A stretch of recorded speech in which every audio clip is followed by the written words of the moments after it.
Paz, meus irmãos e amigos. Hoje eu vou falar de um só corpo.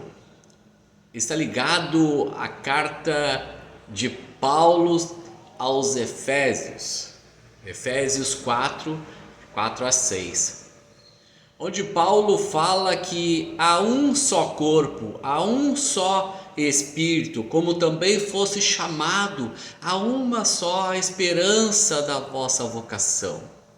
Há um só Senhor, há uma só fé e há um só batismo. Um só Deus e Pai de todos, a qual sobre todos e por todos e em todos vós, em todos nós, é o mesmo Deus, é o mesmo Pai. Então, meus amados, o contexto de Éfeso, na unidade do corpo de Cristo,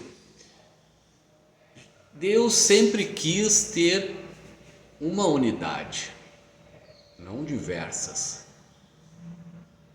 Então, a palavra de Deus, se você seguir e obedecer a palavra, você vai ver que há um só corpo, há um só Espírito, há um só batismo. Então temos que ver e analisar onde você está sendo acrescentado.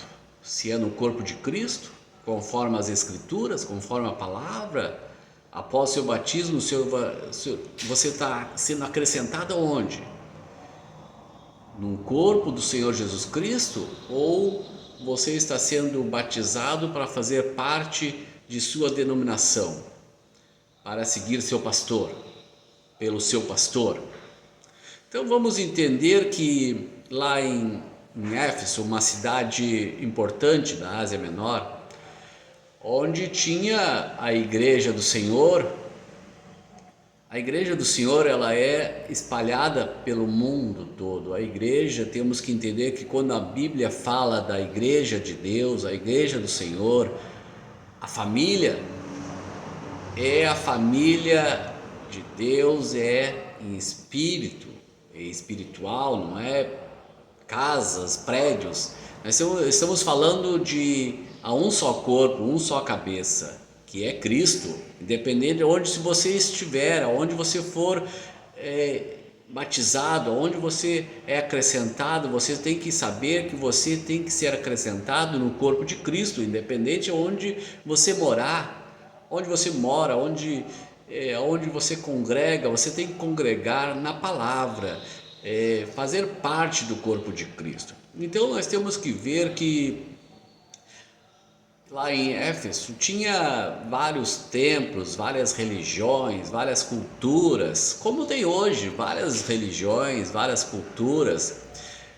E tinha muitas pessoas que seguiam lá o templo de Ártemis, né, que era a Diana para os romanos. Hoje nós também temos várias Dianas por aí hoje. Mas o importante é saber que Deus é um só.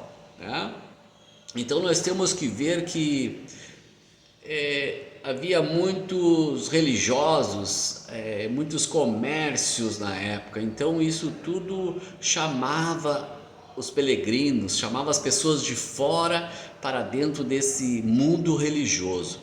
Hoje não fica muito diferente hoje. As denominações chamando o povo para a mesma coisa, o comércio em si, né?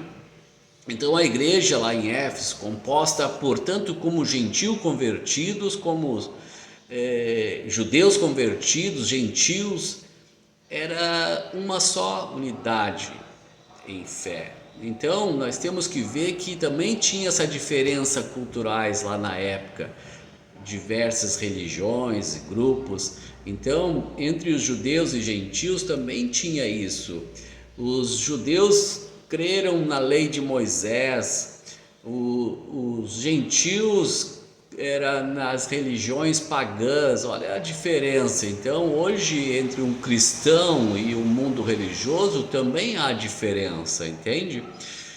De seguir homens e seguir Jesus Cristo. Tem essa diferença. Judeus convertidos ao cristianismo na época também criam em Deus de Israel, só que não concordava com a salvação dos gentios, e eles queriam que os gentios também fossem salvos pela lei de Moisés e pela circuncisão, e aí eles colocavam regras.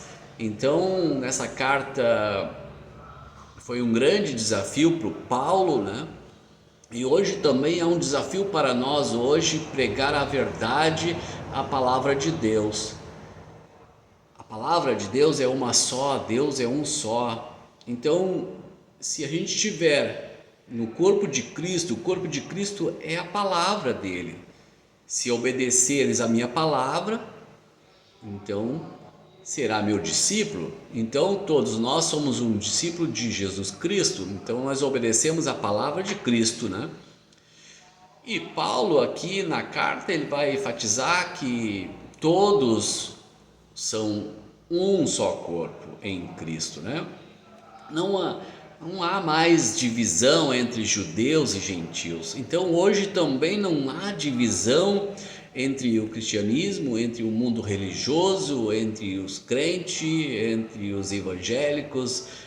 Então temos que ser um só, uma só fé, viver para Cristo.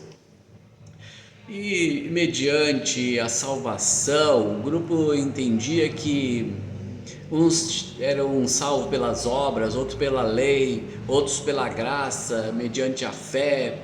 Isso são leis, tradições pagãs. Então Paulo reforça que há um só corpo. Nós temos que entender que hoje também há um só corpo, um só Deus, uma só fé, um só batismo, para que a igreja permaneça unida. Mas unida a quem? Unida a Cristo, não ao seu pastor, a uma denominação, algo que alguém criou. A igreja do Senhor, ela já foi edificada, ela já está com base na palavra. Então Paulo escreve enfatizando em Cristo, todos são um só corpo. Olha como Paulo bate isso, um só corpo, isso é importante, simbolizando a igreja, onde Cristo é o cabeça. Nós só temos Cristo como cabeça, nós temos que entender isso, que não é o seu pastor o cabeça, é Cristo cabeça. Então, nesse momento que se você obedecer e saber que Cristo é o cabeça, então você está na palavra, e aí você está acrescentado no corpo de Cristo. Fora isso, você não está acrescentada no corpo de Cristo. A unidade na diversidade. A igreja de Cristo é composta com diferentes pessoas diferentes de lugares, regiões. Ela é feita por pessoas, é uma assembleia de pessoas que faz parte de um só corpo. Isso é a igreja do Senhor. Não é onde a gente congrega. Nós somos a igreja distribuída por o mundo todo, fazemos parte do mesmo corpo de Cristo. O Espírito, como vínculo da unidade, ele é quem nos une como cristão no mesmo propósito, aonde estiver. Há um só propósito e missão. Somos chamados para viver em amor e servir aos outros, em uma só unidade, um só corpo. Por isso que em Éfeso, Paulo enfatizou muito isso. Um só Deus, um só Senhor, uma só fé em Cristo Jesus. Esse ensino de um só corpo continua relevante hoje. Você tem que saber aonde você está sendo acrescentado. Pergunte para o seu pastor, seu líder, aonde ele está se acrescentando. Você está sendo batizado para entrar naquela denominação, para fazer parte de uma comunidade de pessoas? Ou você está sendo batizado para ser salvo dos seus pecados e fazer parte do corpo de Cristo? Temos que analisar tudo isso. Onde você está sendo acrescentado? Você faz parte do corpo de Cristo? Você obedece à palavra do Senhor? Você lê a palavra e tenta entender aonde você está sendo acrescentado? Numa comunidade fazer parte daquela comunidade, ter um guia como cabeça seu, alguém que possa te ajudar. E isso temos que analisar, meus amados irmãos. Aqui fala que nós temos um só corpo, não temos divisões. Então todos nós seríamos na mesma fé, fazendo parte do mesmo corpo de Cristo, sendo batizado no mesmo Espírito. Então temos que entender que a importância da unidade entre os cristãos, o mundo religioso, denominações. Temos que entender que há um só Deus. Então onde você está sendo acrescentado? Há um só Deus, o único e verdadeiro. Que Deus nos abençoe, e isso é para refletir, para depois não dizer que você não teve essa mensagem para refletir, tentar entender conforme a Bíblia, estudar, ler. Verifica esse versículo, o que ele quer dizer, onde vocês têm que ser acrescentados um só corpo. Existe só um corpo, não existe vários, milhões, é um só. E Jesus é o cabeça desse corpo, onde você pode ser acrescentado. Então, meus amados irmãos, que Deus abençoe e fica com Deus.